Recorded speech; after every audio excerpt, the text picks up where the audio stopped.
let's go in for now. Let's return successful mission. We'll go back to the base.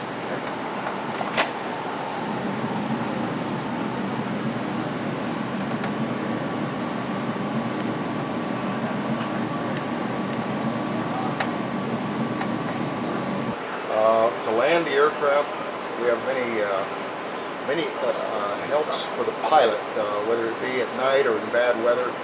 We can automatically connect the throttle, which I've just done. If you notice in the heads-up display, you'll see an ATC. That means that I have auto throttle selected. So the aircraft knows what weight it is. It knows in its computer what airspeed it needs to fly safely at that weight. And it automatically adjusts the computer-driven engine to give me the optimum landing airspeed that gets the aircraft on the ground in the safest manner possible and in the slowest manner possible to make a very short landing run. In this case, this is a very large airplane. When you look at the size of it and you expect to see it flying at about 165 knots, which is about 240 kilometers per hour, we're actually flying at about 190 to 200 kilometers per hour. Very, very slow for an aircraft of this size, and actually very slow for lots of other aircraft that are smaller.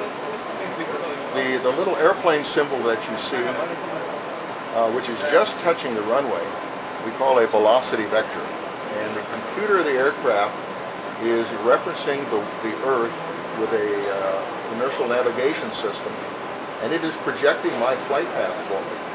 So where that little airplane is exactly where I'm going. As you can see, I'm going to land right on the spot here.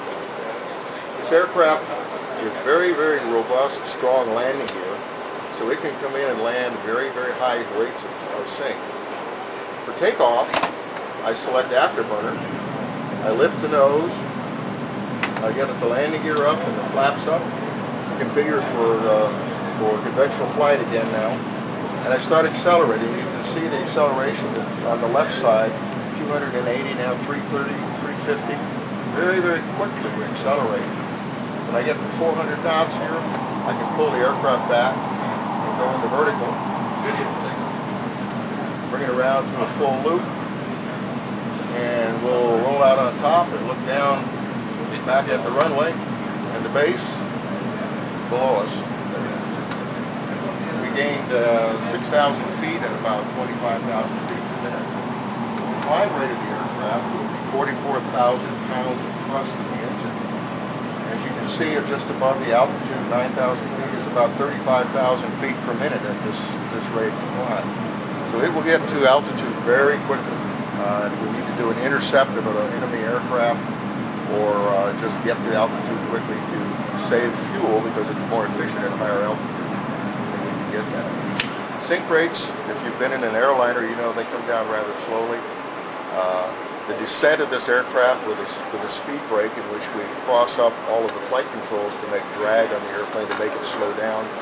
We can go down, as you can see, 40,000 feet per minute. It's a pressurized cockpit, so my ears are not popping. And I have all of the necessary information to tell me how far I am from the ground with my radar altimeter, my visual here, and the aircraft is very responsive. I can just stop it at any point and fly. Very maneuverable. I'm driving along here and I want to show the roll rate. Pull it up about 5 degrees, 6 degrees. You can see a very rapid roll rate. The aircraft very controllable. Very high rate of turn.